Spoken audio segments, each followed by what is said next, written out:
get letters. We get stacks and stacks of letters.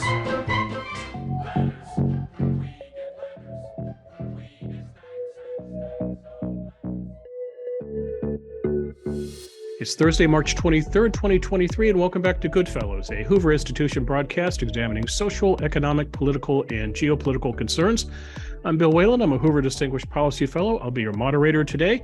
I'm glad to report that I'm joined, as usual, by the three stars of our show, our Goodfellows. That would include the historian Niall Ferguson, the geostrategist, Lieutenant General H.R. McMaster, and the economist John Cochrane. And if you notice, I did this out of order because we want to focus on John Cochrane for a minute. Something very special happened today at the Hoover Institution. Our friend John Cochrane was named a winner of the 2023 Bradley Prize in honor of, and I quote, those who, quote, restore, strengthen, and protect the principles and institutions of American exceptionalism. Past honorees, including his fellow Hoover economist John Taylor, Goodfellows fan favorite Victor Davis Hanson, and a promising young academic named Ion Hersey Alley. John, congratulations. What a esteemed company to be in. It certainly is esteemed company.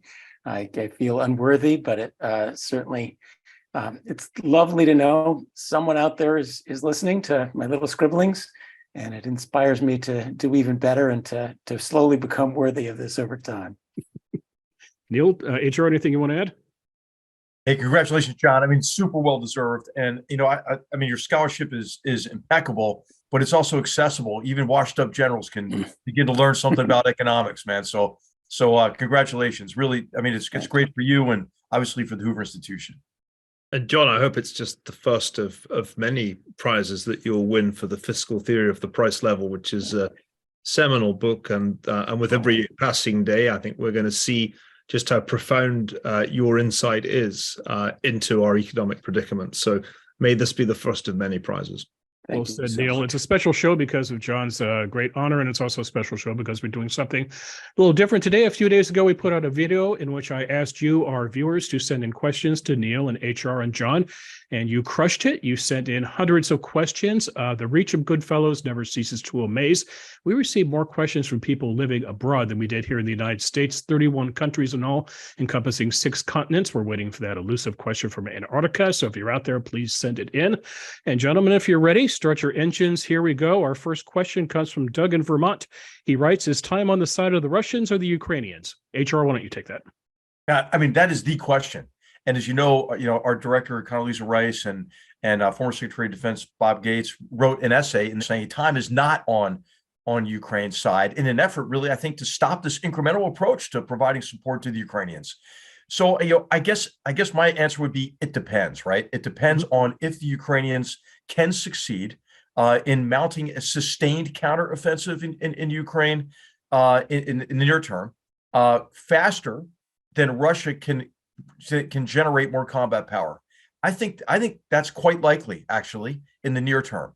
And then in the long term, it is whether or not really the United States, Europe, we saw the IMF act here, it can help Ukraine jumpstart the regeneration of economic activity and have a financial plan for the long-term viability of Ukraine. Remember, Russia, has been trying to choke Ukraine out here, essentially, and to compare that to the long-term effects on the Russian economy of sanctions. So I guess I don't know, but I think those are the factors to look at in the short and the long term. I'm optimistic, though, that Ukraine can win if we stop incremental support and if we continue the maintenance on the sanctions against Russian entities, especially those connected to Russia's ability to maintain its war-making machine.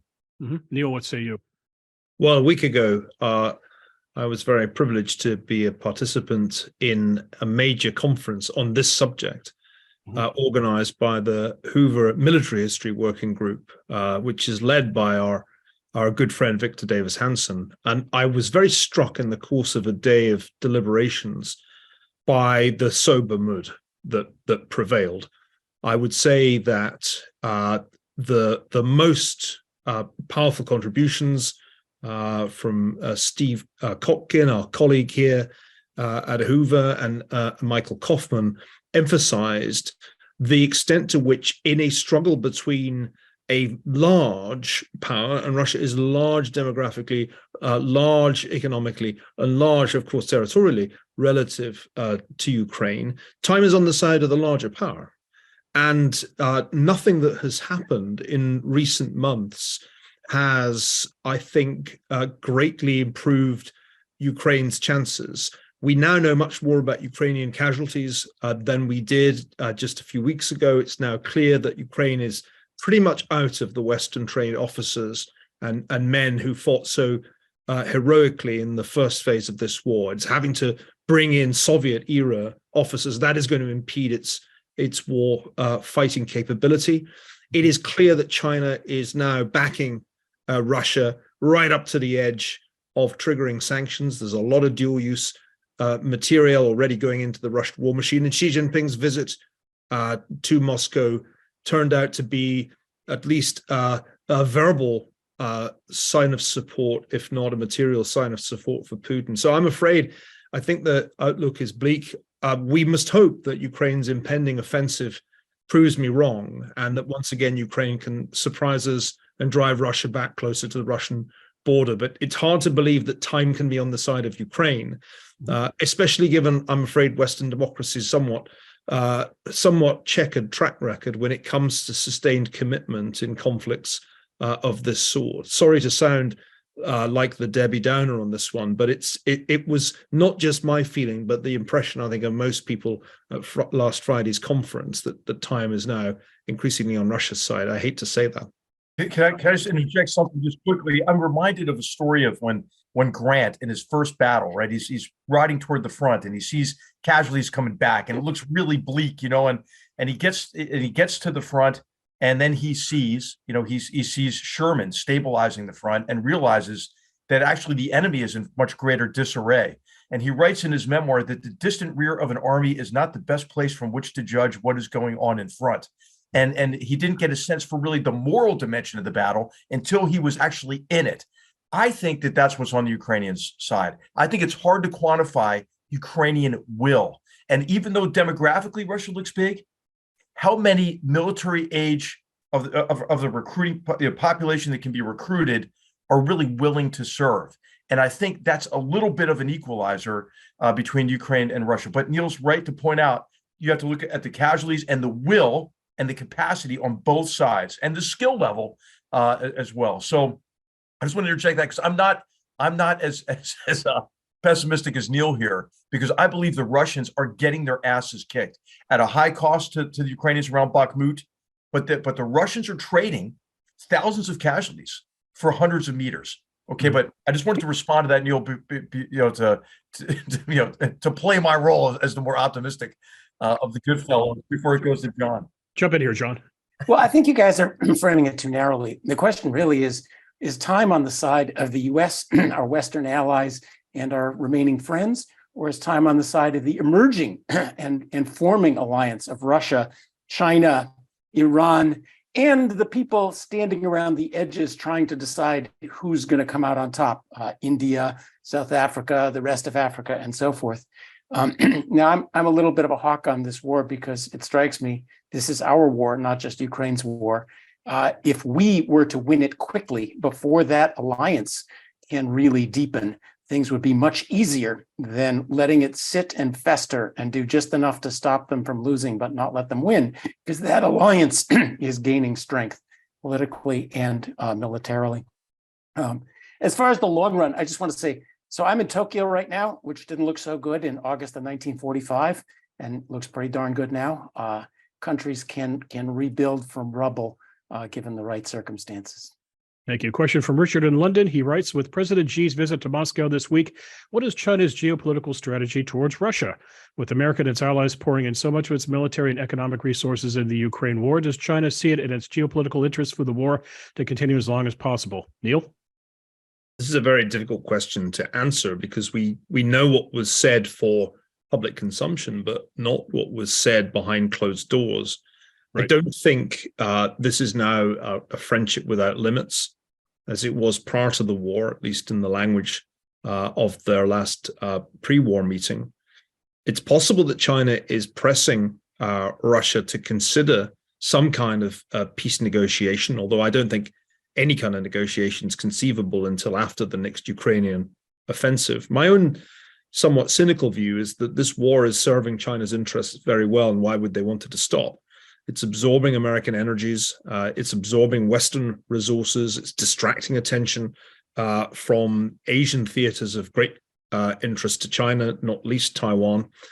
So I regard the Chinese peace proposal as something that is essentially for show and not sincerely intended to end the conflict. I think the key point is we can't afford for Ukraine to lose, and China can't afford for Russia to lose. And that is why this war is going to drag on. I think one reason that she went to Moscow was more to make sure that Russia doesn't fold. And that, I think, is the significance of the increased Chinese supply of dual-use equipment, rather than to try to press Putin to settle, which some people hoped Xi Jinping might be intending to do. So I think you're seeing here a really important globalization of the Ukrainian war. Not only was Xi in Moscow, the Japanese prime minister was in Kyiv with making a surprise visit with obvious symbolic significance.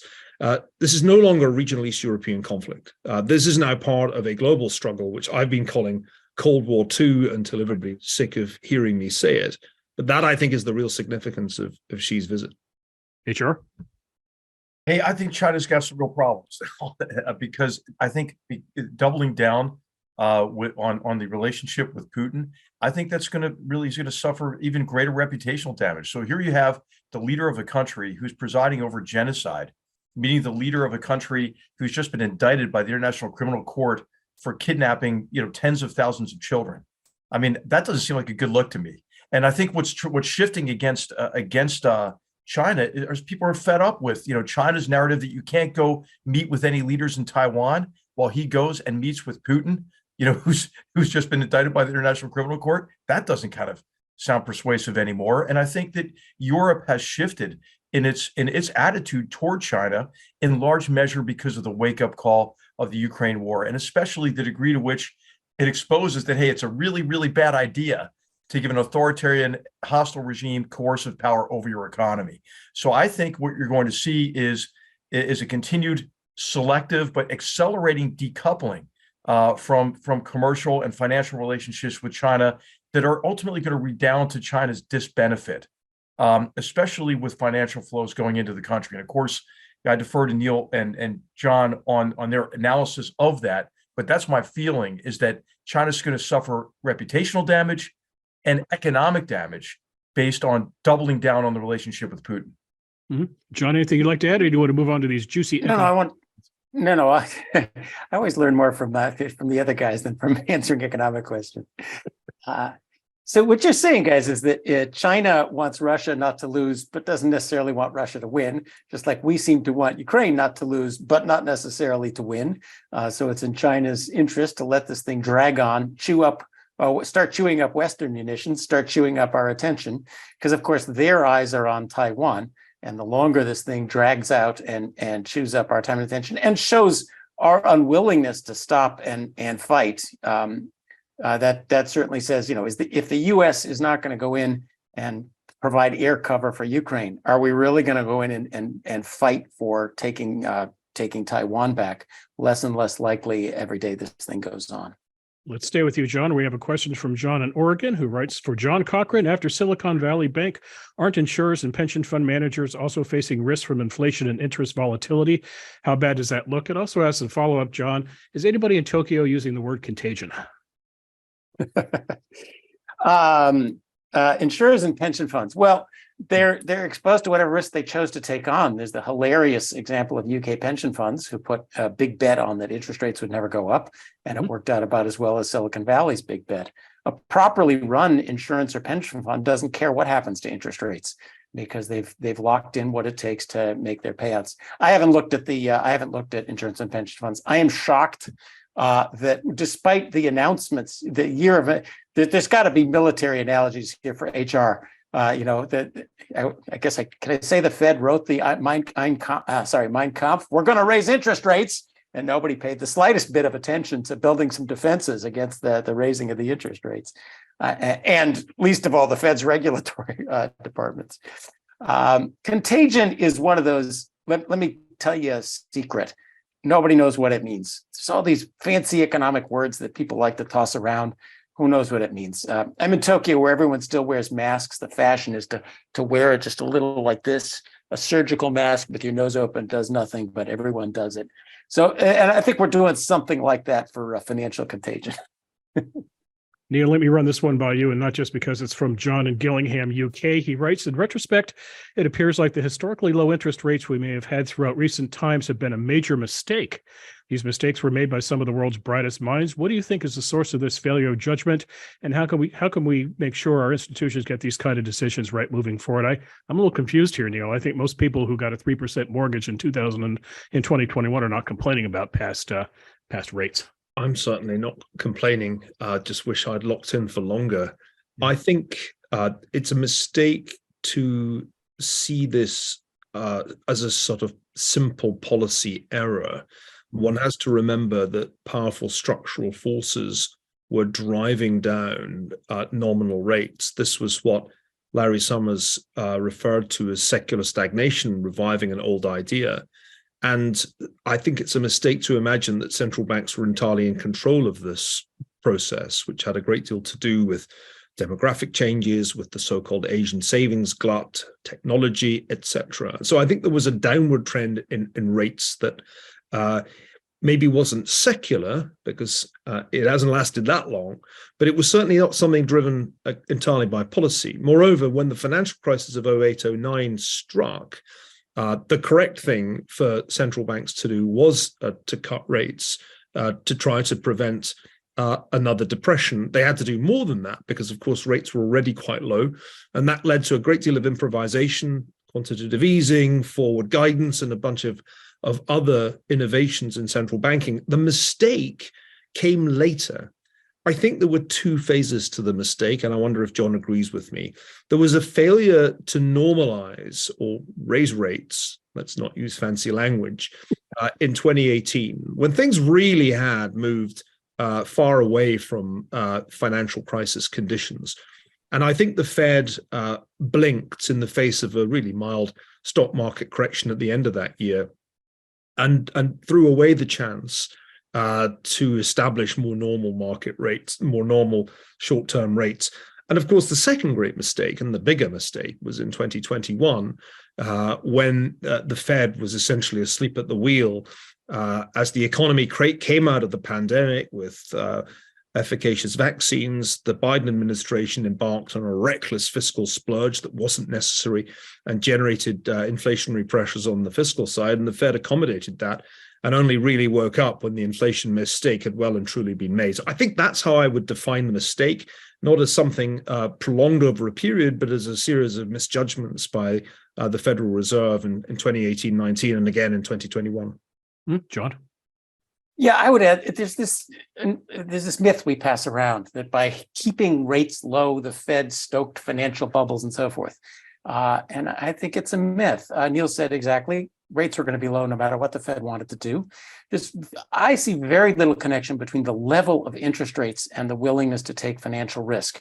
Borrowing at 1 and lending at 2 is the same as borrowing at 5 and lending at 6.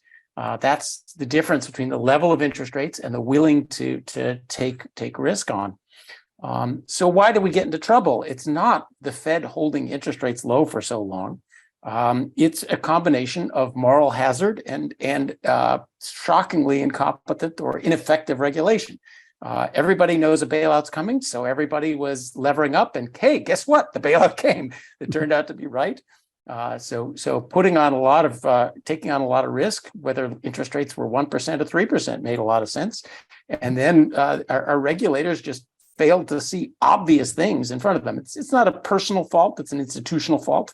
100,000 pages of regulation, you couldn't see your way to back to the kitchen to get a cup of coffee. Central banks have just a lot less power than we think. Neil's right. They should have reacted quicker. They should have seen inflation coming. Somehow $5 trillion of fiscal stimulus is nowhere in the Fed's model, but it was the fiscal stimulus that did it. And there was actually limited things the Fed could have done to stop this from happening. HR, we got a question from Ajay in New Jersey who writes, I'm a strong supporter of Israel. I respect Israeli power and support U.S. military aid to Israel. Unfortunately, millennials and Gen Z seem to be souring upon Israel. Does the panel believe the U.S.-Israel relationship can stay strong in the future? And will we ever cut military aid to Israel? HR, why don't you take the lead on that? Yeah, I think it's going to stay strong. I mean, the bonds that we have with Israel, I think, are going to remain strong going well into the future. Walter Russell Mead just wrote a book on the U.S.-Israeli relationship that's quite good and describes, the historical, the cultural bonds, the bonds associated with our democracies, and I think that we were entering a difficult period because of some of the generational shifts associated with what I would say is in many ways like the new left interpretation of history, and the way that has taken over in humanities departments has affected young people. I mean, it's sort of it's a post-colonial anti-US, but it's also an anti-Israel sentiment that you see on many college campuses. But I think as people grow up and they look at the vibrant democracy that Israel is, and a recognition that the Israeli people have a say in how they're governed. And I think that they kind of can grow out of that. The problem now, I think, in Israel are the internal issues that show division in Israel in ways that I think is troubling to all of us now. Israel is obviously not in a safe region. It's in a region that is dangerous because of jihadist terrorist organizations, but even more because of the Iranian 4-decade-long proxy war against Israel. There are dynamics in the region that have been unleashed recently that are positive in terms of the Abraham Accords, and ones that might be negative, in terms of the China brokered deal between Saudi Arabia and Iran. So this is a period of increasing concern for me in terms of not just the violence in the West Bank that we've seen, but also some of the external dynamics that are shifting. And so Israel deserves, and needs our support. But of course, as you know, Israel is strong on its own from an economic perspective, an innovation perspective, and within the IDF. But I guess the thing that people thinks about this from an historical perspective as well is when I saw that there were IDF pilots who weren't flying, in protest due to the due to this this pending legislation to limit the powers of the judiciary. That's a cause for concern in terms of does this internal strife, political strife, bleed over into military readiness and effectiveness? But Neil, do you have any thoughts on what's going on in Israel these days? Well, it's a very rapidly changing situation, and it almost seems as if Benjamin Netanyahu is snatching defeat from the jaws of victory. Not only is there a domestic political crisis, well, that's normal in Israel now. We'd be surprised if there wasn't domestic political crisis. But at the same time, there had been major geopolitical shifts that are greatly to Israel's disadvantage, of which the most important is the Chinese brokered rapprochement between Saudi Arabia and Iran. And that is a major diplomatic setback, not only for Israel, but also for the United States. Nothing illustrates how badly wrong Middle Eastern policy has gone since 2020 than this. So not only is Israel in domestic disarray as usual, but more importantly, I think there's been a major shift to the disadvantage of Israel. And it signals the end of what was a very successful strategy of isolating Iran and lining up Israel with the Arab states, including, it seemed possible, Saudi Arabia. That now seems much less likely. Mm-hmm. John, anything you want to add? Well, the Saudis lining up with the Iranians, I think that's related to this grand question of who's on which side, which we're thinking about over Ukraine. Israel is fascinating. I love HR's optimism that Americans will grow up and recognize what a wonderful country it is, despite what they learn on college campuses. I wish I could be so optimistic, because our ability to screw up our foreign policy is pretty strong, and the U.S. ability to do things to Israel in protest over things that reflect not really understanding what's going on in Israel are pretty strong, such as the current Supreme Court mess, which is a mess. It's one of those things Americans treat as obvious one way or the other. From what I can tell, it isn't. Their Supreme Court does not have the checks and balances of our Supreme Court. Our Supreme Court is nominated by a president, confirmed by a Senate. Theirs is not, and it doesn't interpret a constitution. It just does whatever it wants. That's clearly an institution in need of checks and balances. On the other side, the checks and balances they're putting into place right now are strike me at least, and Israelis I talk to, as much too arbitrary. Just a single vote of a majority in parliament can overturn it. Well, that's back to essentially no Supreme Court, with the background of a prime minister who's under investigation for various things. So it needs a reform, but not necessarily this reform. And Israel does not need an incredibly politically divisive event with IDF pilots not flying at this moment of shakeup in the Middle East and around the world. This being the beginning of the presidential season, we received several political questions, none more intriguing than this one from Doug from Pennsylvania, who calls himself a centrist Democrat. He writes, General McMaster, will you run for president? Please. Oh, no, thanks. Give me the Sherman quote. That's flattering, but I'll tell you, if I had an opportunity to serve again, I would serve. Or if I thought I could make a difference, but I think that there are people better suited for political careers and political life than me, for sure.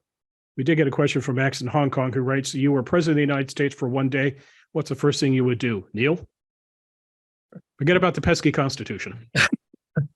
Well, no, if you're president, even if it's only for a day, you're entirely bound to uphold the Constitution. And so that goes without saying. I think the thing that I'd be inclined to do would be in that 24-hour period to try to get a change to our legislative process so that the great accumulation of regulation has an automatic sunset clause inserted on every page.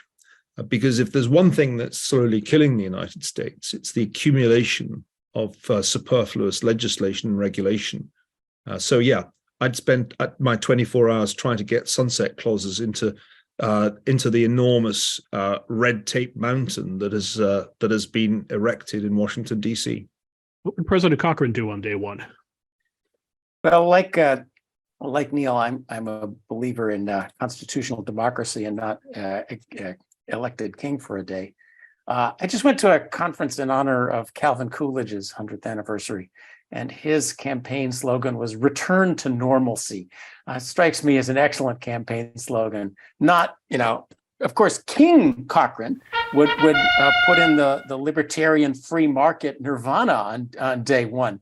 But you asked me what I do if I were president, and yes, return to normalcy. I'm actually, compared to Neil, I'm nostalgic for the era of regulation.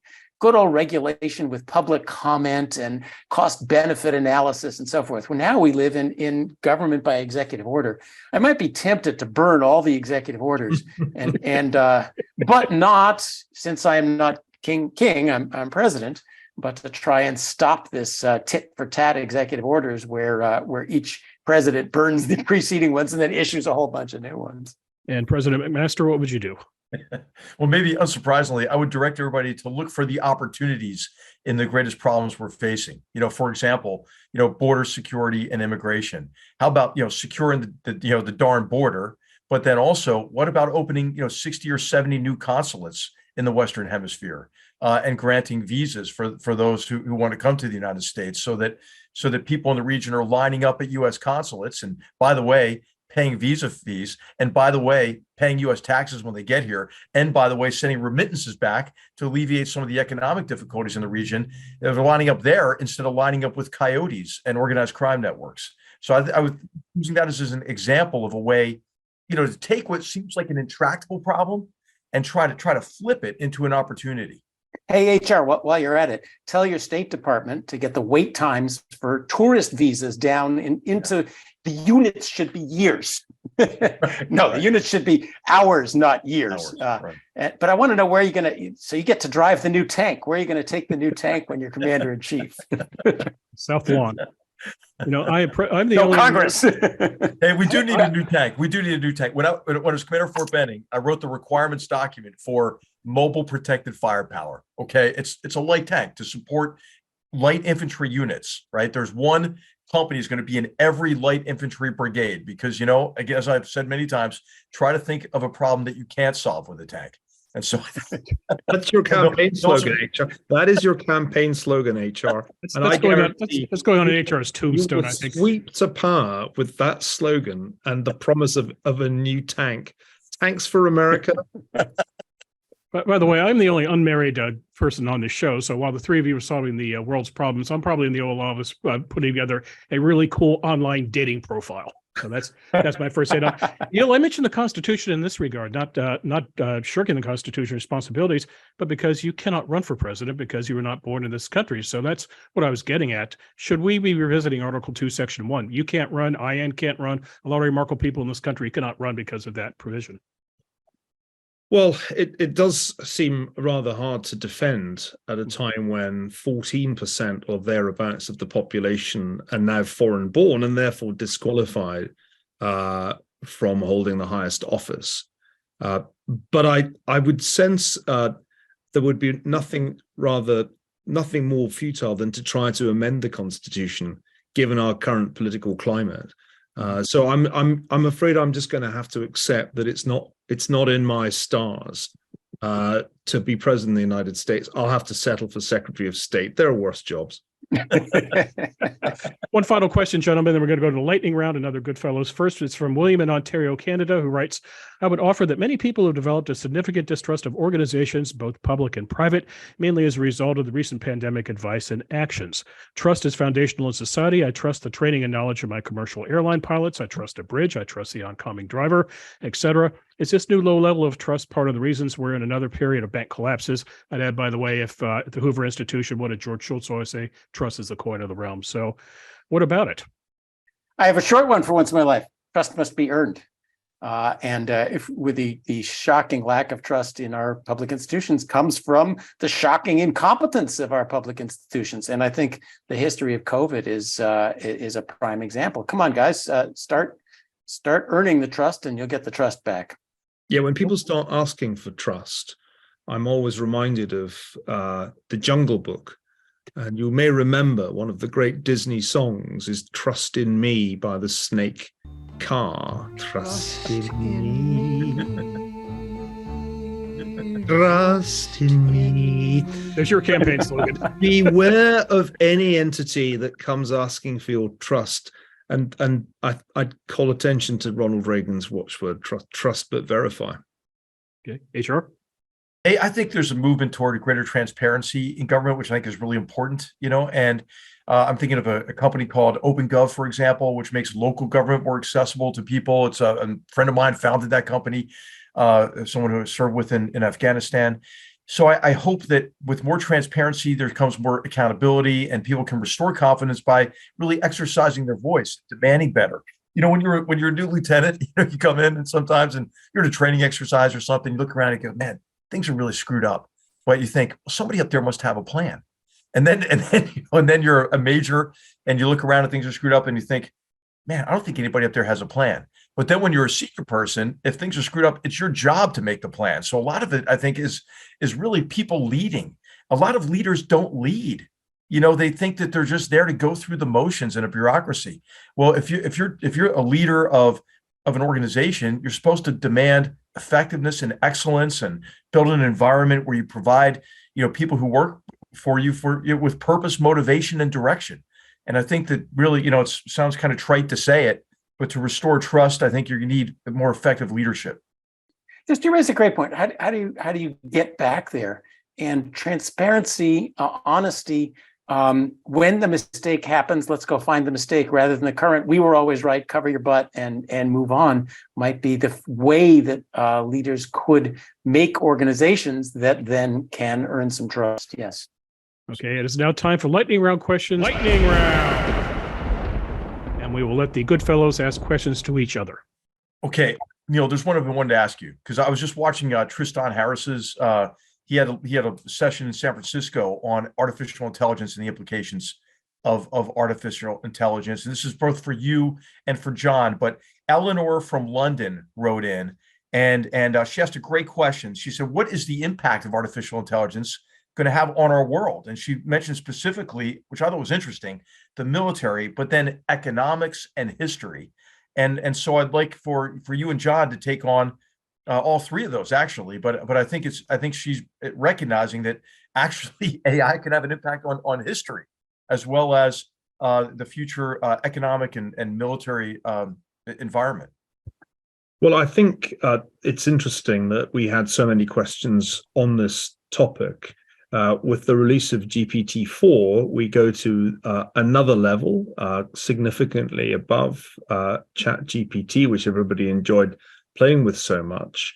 And if you read, as I try to, the people who really understand what is going on in this world and talk to the people who understand what's going on in this world, they will tell you this is a truly revolutionary moment. I'm writing Henry Kissinger's biography, and one of the more surprising twists in that tale was his discovery late in life of this important point and his co-authoring of a book on the subject with Eric Schmidt. And that book contains an important insight. It struck me as I was reading it that if you apply artificial intelligence in the realm of war, you should be aware, because the potential for catastrophic consequences seems very high. Why? Because what we call artificial intelligence should really be called inhuman intelligence.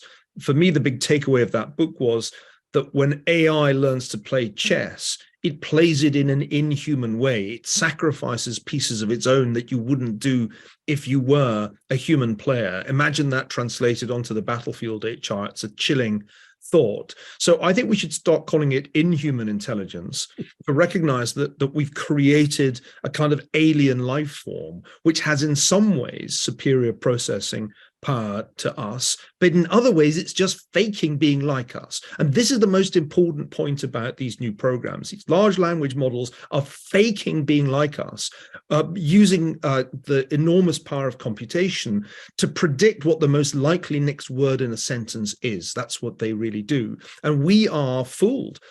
So fooled that journalists think they're forming relationships, meaningful emotional relationships with the AI. So this is a very dangerous and transformative technology. No doubt it has all kinds of benign applications. We know that because of the medical research that's already being done. And some of that is truly mind-blowing. But I think if AI is let loose on the battlefield, we should all feel very afraid indeed. John, how about economics? I don't know what's going to happen with economics. The AI, so there's two kinds of AI. There's the AI that learned to play chess. And the way it learned to play chess is by playing millions and millions of games against itself and figuring out what worked. And there, humans learn from AI. I gather from my chess friends that it's just what you learn from war games. Humans are now adapting AI strategies because it's very hard to play chess and figure out how things go. That just seems like making humans better.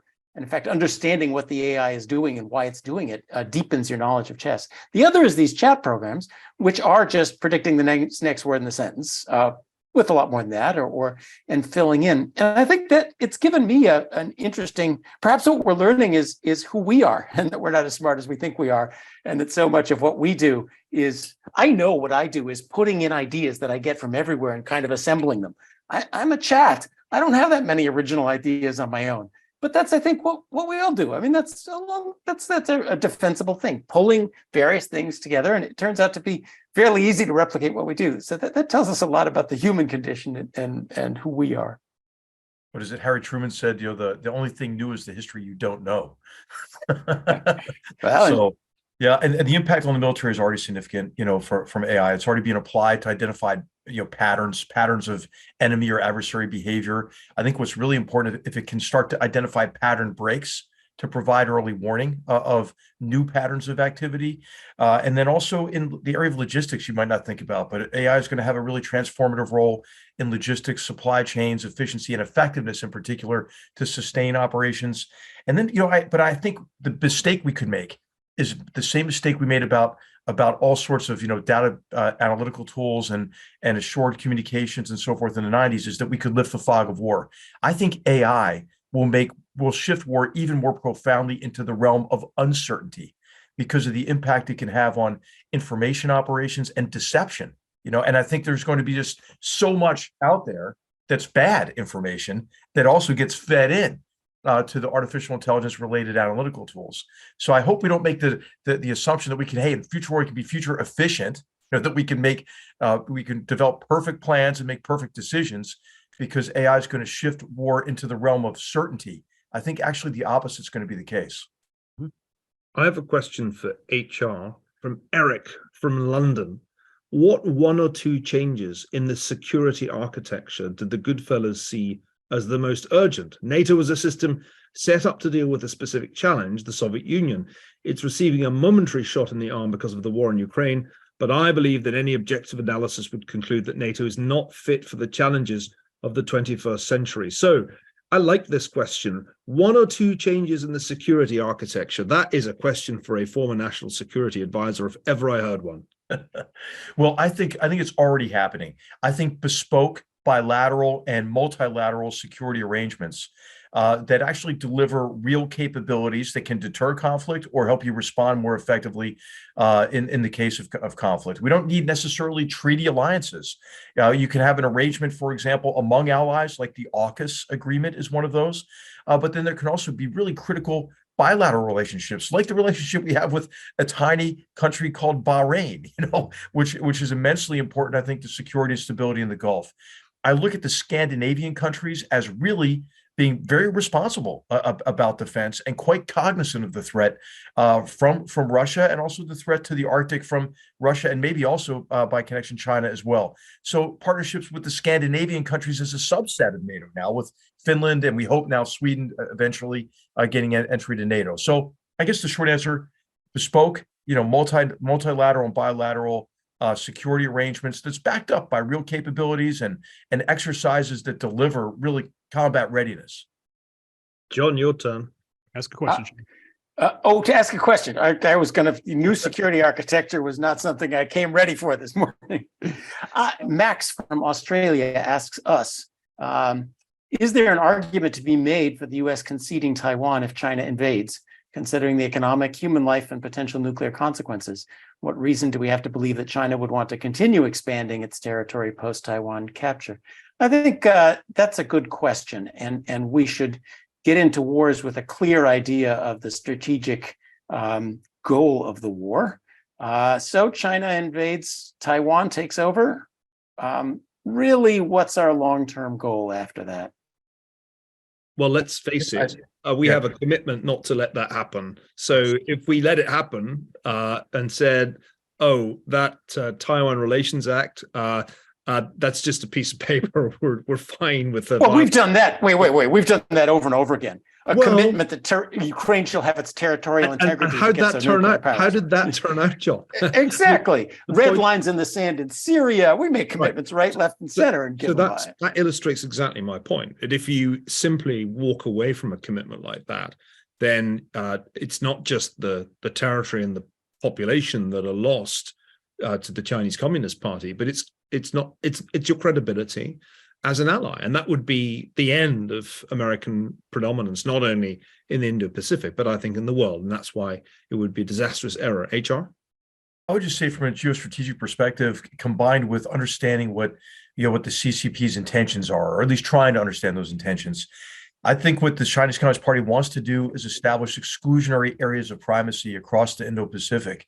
If you take the map, of Taiwan and China and just rotate it 90 degrees counterclockwise, Taiwan is like the cork in a bottle. And if you combine really the what happens from a geostrategic perspective and the ability to isolate Japan as China's major regional rival, and combine that with what China's trying to do in the South China Sea, right? China is already trying to own the ocean in the South China Sea, which is the area through which 1/3 of the world's trade flows, surface trade flows. So, I think it would be the beginning of, as Neil said, the end of America's ability to even enjoy freedom of movement and action and trade and commerce in the Indo-Pacific region. And of course, the chilling effect it would have on countries in the region would create really servile relationships with many of the countries on the Eurasian rimland that also would allow China to consolidate even more influence and control and power. So guys, I'm with you. I mean, I've said all these things too, and just the question I think needs to be asked, especially in the context, this is what we said about Vietnam. Well, we made it through after Vietnam. When you consider what the costs of once they've invaded Taiwan, an actual war against China to recapture Taiwan. Is that really something we want to jump into on the theory of, well, they'll influence China in Japan and they'll take some more islands and so forth? I think it's worth, I'm still with you, but I think it's a question. It's a question John, worth if asking. if I could just add something here, right? So what we see China developing is our capabilities to take Taiwan by force, but also capabilities to keep the United States at bay. That also includes a 4 orders of magnitude increase in their strategic nuclear forces. And so I think one of the most important aspects of what we do between now and if there were to be a war in Taiwan is to deter it by helping Taiwan gain the strength.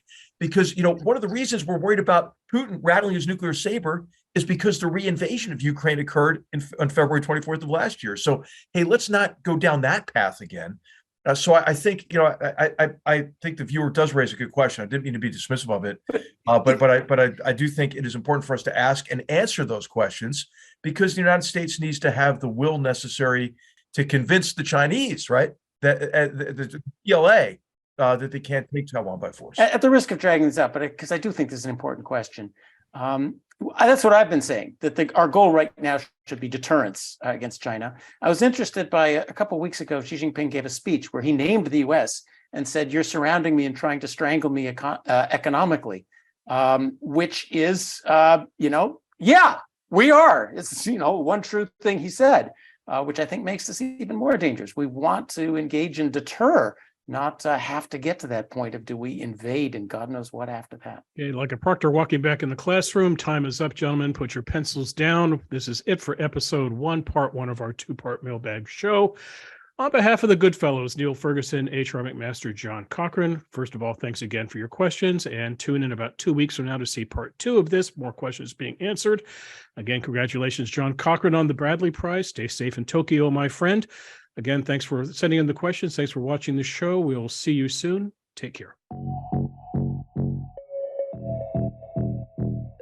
If you enjoyed this show and are interested in watching more content featuring H.R. McMaster, watch Battlegrounds, also available at hoover.org.